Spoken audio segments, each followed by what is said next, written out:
안녕하십니까. 2022년 12월 13일 장중 주식 점검하겠습니다.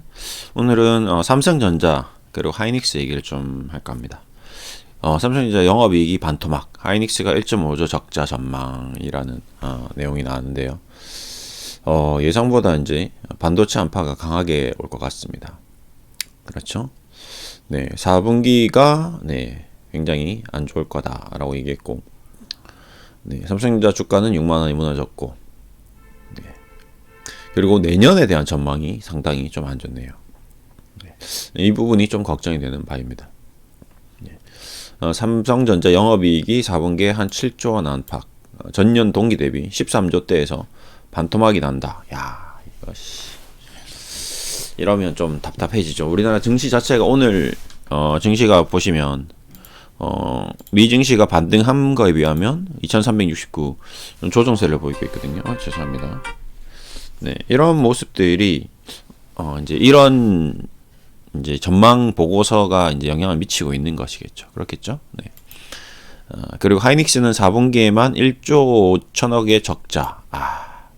그래서 미리 이제 삼성 하이닉스는 또 조정을 받았을 겁니다. 그렇죠. 지금 주가가 하이닉스가 8만 원대까지 좀 밀려 있는 상태니까요. 예. 근데 내년 전망이 이제 좀 걱정이 됩니다. 이거는 이제 4분기 전망이고요. 반도체 업체들이 연말에 재고를 최대한 소진하기 위해 치열하게 경쟁하면서 업황이 더욱 악화됐다. 보릿고개를 나기 위해 허리띠를 조르는 이 부분은 제 생각에는 반도체뿐만이 아닐 거다라는 생각이 듭니다. 뭐 자동차 쪽도 마찬가지고 일반 가전도 마찬가지일 거고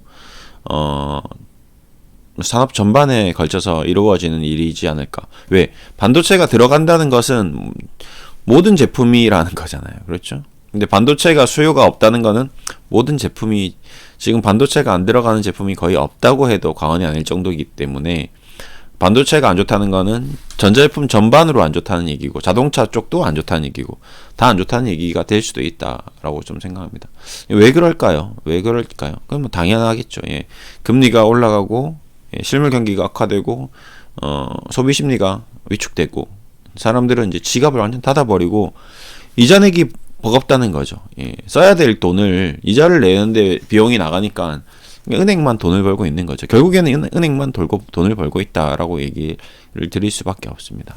근데 또 막상 또 은행만 돈을 벌고 있느냐, 또 그거라고 또 얘기할 수 없는 게 예대금리 차가 뭐 그렇게 크게 뭐 금리가 올라감으로써 예대금리 차가 확대되는 그런 현상은 아니니까요. 결국에는 정부 정책인 거죠. 예. 최종적으로는 우리 이 경제를 살리기 위해서 다 같이 고생을 하자. 이제 힘들었을 때는 힘들지만 돈을 풀어서라도 일단 심폐소생술을 하자 해서 돈을 풀었고, 돈을 이제 풀었으니까 이제 살아났지? 살만하지? 그러면 이제는 조금 힘들지만 좀 굶자, 뭐 이런 내용인 것 같습니다. 이제 문제는 상황이 이제 내년 중반까지 지속될 것 같다. 네. 반도체 시장 규모가 내년 대비 뭐 한 16% 정도 줄어들 것 같다. 뭐 이런 거죠. 역성장 얘기가 나오기 시작합니다. 주식시장에서 역성장 얘기가 나오면 좀 좋지 않습니다. 뭐 우리가 잘 알고 있는 국내 유통주들도 역성장 얘기가 나오면서 주가가 계속 10년째 조정을 받았거든요. 근데 막상 재무제표를 열어보면 아닙니다. 네. 뭐 보면 돈을 잘 벌어요. 영업이익 뭐 현대백화점, 뭐 신세계백화점 보면 영업이익이 괜찮습니다. 그런 전체적인 것들을 보더라도 그런 부분이 있다. 하이퍼 인플레이션. 문제는 이제 인플레이션인데, 근데 금리가 낮으면서 시장에 돈이 풀렸는데 물가가 안 올라갈 수는 없습니다. 지금 뭐 해외에 있는 국가들, 뭐 약간 뭐 개발도상국이라든지 뭔가 좀 아직 경제가 굉장히 안정화되지 않은 국가들 사이에서 굉장히 급격한 인플레이션이 이루어지고 있다라고 얘기를 좀 들었습니다. 국제유가가 변동성이 좀 크긴 하지만 그래도 어느 정도 국제유가가 올라갔는데도 불구하고, 그리고 이제 미국에서 금리를 올려서 이제 안정화되는데 그들 국가에서는 경제적 불안적인 요소를 이용해서 추가적인 어떤 물가 상승이 이루어져 버린 거죠. 그러니까 우리나라도 마찬가지겠지만 과거에 굉장히 국가가 급격히 경제 성장을 이룰 때 물가가 급격하게 올라갔던 시절이 많았습니다. 그렇죠? 예. 근데 이제 우리는 산업이 어느 정도 안정화됐고 소비나 어떤 지출이나 아니면 우리가 소득이나 이런 것들이 모든 것이 어느 정도 이제 픽되고 있는 거죠. 이제 이제 픽싱되고 있는 거죠. 그렇죠? 이제 뭔가 이제 정해져 있는 수준까지 와 있다는 거죠. 근데 그들은 뭔가 이제 조금이라도 흔들려 버리면 뭐 가난한 사람들은 더 가난해지는 거고 경제 자체가 뒤집어질 수 있는 그런 국면이다 보니까 더 이제 혹독한 겨울을 보낼 수도 있을 것 같습니다. 그래서 전체적으로 지금 이런 이제 내용들이 이제 이어지는 것들은 경제 전반에 걸쳐서 문제가 좀 발생할 수 있다. 그러면 이제 또 경기가 안 좋으니까 부동산 시장도 안 좋아질 거고, 그럼 건설 경기도 안 좋아질 거고, 그럼 소비 또 안 좋아질 거고, 계속 이제 나쁜 사이클, 하락 사이클을 이어갈 가능성이 이제 있는 거죠. 예, 뭐 이제 일단은 이런 전망이 나왔다라는 겁니다. 네. 그리고 또 이제 좀 급격히 좀 안 좋은 얘기가 나온 거는 하이닉스가 내년에는 적자 폭이 좀 더 커질 수 있겠다. 뭐 이런 얘기까지 나왔습니다. 네, 그런 얘기까지 나올 정도로 상황이 굉장히 좀 위험천만하게 흘러가고 있다라고 좀 일단은 얘기가 나오네요. 어디까지나 일단은 전망치이기 때문에 또 시간이 지나봐야 되는 거겠죠. 예. 확실하게 뭐 정해진 건 아니니까요. 뭐 애널리스트들의 얘기가 반드시 그렇게 된다라고 확정적으로 얘기할 수는 없습니다. 어차피 왜 그러냐면 이 증권사 애널리스트들이 올해 영업 전망치라든지 지금 4분기 전망치라든지 뭐 이런 것들이 하나도 안 맞았거든요. 그렇죠? 예, 틀렸어요. 그러니까 내년에도 맞출리 만무하다는 거죠. 예. 내년에 5조 원대 적자를 하이닉스가 낼 거라고 했는데 그건 가봐야 아는 거고요. 항상 그래서 어닝 서프라이즈가 있고 어닝 쇼크가 있는 거고 그 기업에서도 쉽게 예측할 수 없는 실적 추이를 증권사 애널리스트가 한 사람이 아니면 회사가 증권사에서 그 기업의 실적을 정확하게 판단하기는 쉽지는 않습니다. 그러니까 이런 내용을 이제 기사화하는 거는 이제 이렇게 좀 약간 관심도 좀 끌고 시장의 어떤 위험성을 알리는 신호로 보시면 될 것 같습니다. 딱 이 숫자를 보시는 것보다는 그래서 제가 오늘 이제 이 부분에 대해서 얘기한 거고 만약 이게 완전 기정사실화 된다면 지금 삼성전자 주가는 더 크게 하락할 수 있고 하이닉스도 더 큰 조정을 보일 수 있겠죠. 그래도 여전히 이제 기관 투자자들이라든지 펀드 매니저들은 시장에 대해서 아직까지는 좀 더 지켜보자라는 생각을 가지고 있는 겁니다.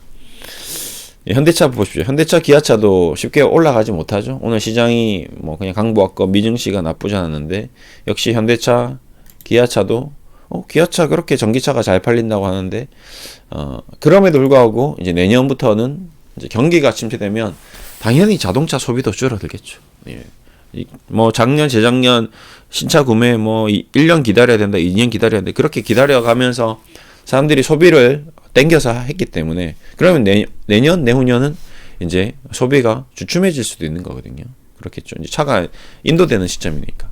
또 굳이 또 신규 차를 구매할 필요가 없는 그런 구조로 가버리면 그럼 자동차 지금 뭐 전자 그다음에 건설 뭐 부동산 경기 그러면 은행주들도 타격을 받겠죠. 그러면 주시장이 전반적으로 안 좋겠죠. 그러면 증권주 그러면 이제 남은 게 이제 바이오 산업인데 바이오 산업은 아무래도 기대감으로 올라가는데 전 투자 종목이 안 좋다면 투자 심리가 악화되면서 기대 심리도 줄어들 수도 있습니다. 그러면 결국에는 내년 전망치가 굉장히 시장 전반으로 걸쳐서 좀 위험해질 수도 있다. 뭐 이런 얘기를 하기 위해서 이런 기사를 내보냈을 수도 있다. 이제 뭐 이런 얘기를 들을 수도 있겠다는 거죠.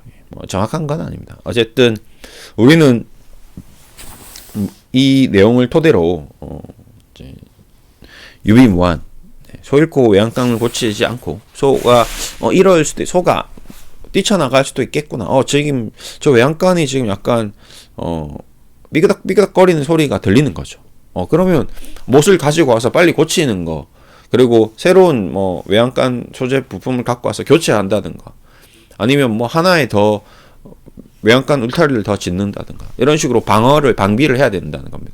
그래서 저는 단순히 이 삼성전자와 하이닉스의 커멘트만 보는 것이 아니라 어떤 시장의 큰 흐름을 좀 보자라는 거죠. 그래서 그렇게 좀 얘기를 드리는 거고. 2차 전지 쪽도 지금 계속 좀 안 좋습니다. 그렇죠? 예. 어제 뭐 테슬라도 주가가 굉장히 나쁘게 좀 마무리였고, 뭐 오늘 만약에 미증시가 조정을 받는다면 테슬라는 또 한번 휘청거릴 수도 있을 정도로 고점 대비 벌써 60% 조정을 받았습니다. 그러니까 거품이었다는 거죠. 테슬라도. 예, 테슬라가 성장하고 기업 가치가 높다는 거는 부정할 수 없습니다. 하지만 제가 어제도 전기차 업종에 대해서 얘기 드린 것처럼 그 업종의 어떤 평균 PER이라든지 매출이나 영업이익을 비교했을 때 현대차나 기아차, BMW, 뭐 벤츠, 뭐 폭스바겐 다 전기차를 이제 만들어낸다는 거죠. 오히려 지금 BMW 전기차 굉장히 좋습니다. 그렇죠? 사고 싶은데 뭐 벤츠 전기차 사고 싶은데 왜 벤츠만이 가진 어떤 자동차에 대한 기술력이 있잖아요. 안정감이라든지 뭐 구동 그냥 뭐 밸런스라든지 아니면 뭐 조향 장치라든지 테슬라가 가지지 못했던 뭔가 기술이 있을 겁니다. 뭐 전반적으로 편안함이라든지 아니면 뭔가 좀 품격이 있다든지 뭐 이런 것들을 시연할 수는 없거든요. 테슬라가. 벤츠만이 시연할 수 있는, 우리가 나이키를 선호하고 아디다스를 선호하듯이 뭔가 브랜드 가치도 있는 거거든요. 그렇다면 그들이 똑같은 전기차를 만들었을 때 과연 테슬라가 동일하게 이 고평가를 유지할 수 있느냐, 이런 것들이 이제 투자자들 사이 의문을 가진 분들이 있을 거고, 그 의문을 가진 중에 차익 실현을 한 사람들이 분명히 있을 겁니다. 나는 $10에 샀는데 $400에 40배나 수익이 났으니까 나는 뭐 전혀 나쁘지 않다. 충분히 수익 실현했다. 한 2, 3년 투자해서 40배 수익 났으면 거의 비트코인 수준 이상이잖아요. 1억 넣었는데 뭐 40억 되면 정리하는 거죠. 10억 넣었는데 400억 된 거죠.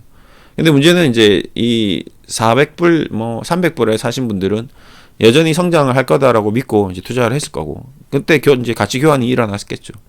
근데 문제는 이제 그 이후에 테슬라가 이제 고속 성장하는 모습을 못 보여준다면 이제 점점 이 100불에 산 사람과 150불에 산 사람들이 의구심을 갖기 시작하고 점점 내가 산 가격으로 돌아오다 보니까 이상한데 또 가치 교환이 계속 일어나는 거죠. 그게 주식이거든요. 예, 그러면 10불에 산 사람들은 이제 여기서 다 던지게 되는 수밖에 없겠죠. 예. 그러다 보면 수요와 공급의 곡선에 따라서 팔려는 사람은 많고 사려는 사람 없으면 어떻게 되죠? 가격은 떨어질 수밖에 없습니다. 아무리 맛있는 사과도 살려고 하는 사람이 없으면 그 맛있는 사과는 썩게 돼 있는 거죠. 가만히 놔두면 내년이 되면 다 썩게 돼 있습니다. 아무리 냉장고에 놔둬도 수요가 없으면 안 되는 거죠. 그러니까 테슬라의 가치라기보다는 우리 인간의 심리가 그렇게 자꾸 왔다 갔다 하더라. 좋았던 기업도 나쁘게 보이기도 하고 나빴던 기업이 좋아 보이기도 하고, 누군가는 사려고 하고 있고 가격이 올라가면 좋지 않은 기업임에도 불구하고 단순히 가격이 올라가기 때문에 사고 싶은 마음도 생기고, 너무나 좋은 기업임에도 불구하고 그냥 가격이 떨어지기 때문에 불안한 마음에 주식을 던지기도 하고, 그런 것들이 우리가 측정 불가능한 가격이라는 거죠. 그래서 제가 조금 좀 조심스럽게 얘기 드린 부분이 대한민국 2차 전지 산업도 테슬라처럼 조정을 보일 수도 있겠구나라는 의구심이 드는 거죠. 왜? 삼성 SDI가 20% 정도. 마찬가지 3만 원에 샀던 사람이 지금 80만 원. 비슷하게 올라간 거죠. 그렇죠? 10만 원에 산 사람이 80만 원. 8배 수익 난 거거든요.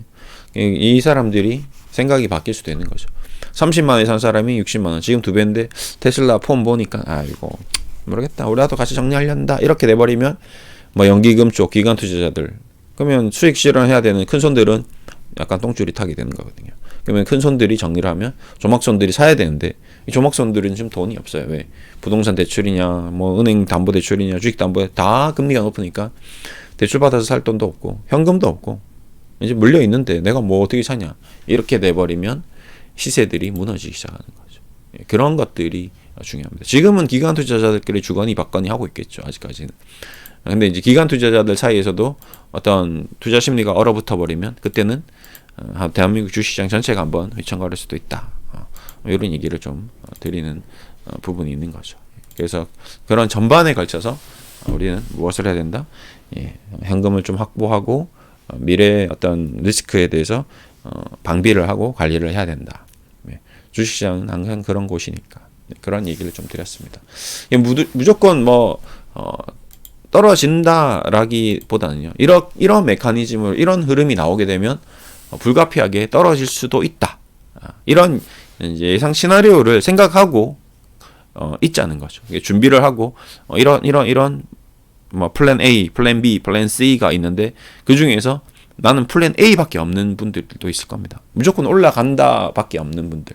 근데 플랜 B 떨어진다도 있어야 되고요. 플랜 C 폭락한다도 있어야 되거든요. 만약에 폭락했을 때 어떻게 대처할 거냐. 그 플랜 C가 준비되어 있지 않은 사람은 나중에 큰 낭패를 볼 수 있는 거거든요. 그렇죠. 그래서 저희는 플랜 A, B, C를 다 염두에 두고 이렇게 됐을 경우는 이렇게, 저렇게 됐을 때 저렇게, 이렇게 됐을 때는 이렇게 대처를 하자. 이 얘기를 제가 개인적으로 늘 생각하고 있고 여러분들에게도 그런 생각의 음폭을 좀 더 넓게 가지시라고 조언 드리는 바입니다. 나쁘진 않으시겠죠. 예방을 해서 나쁠 건 없으니까요. 그렇게 보시고 마무리하시면 될 것 같습니다. 오늘은 이렇게 좀 마무리하겠습니다. 감사합니다.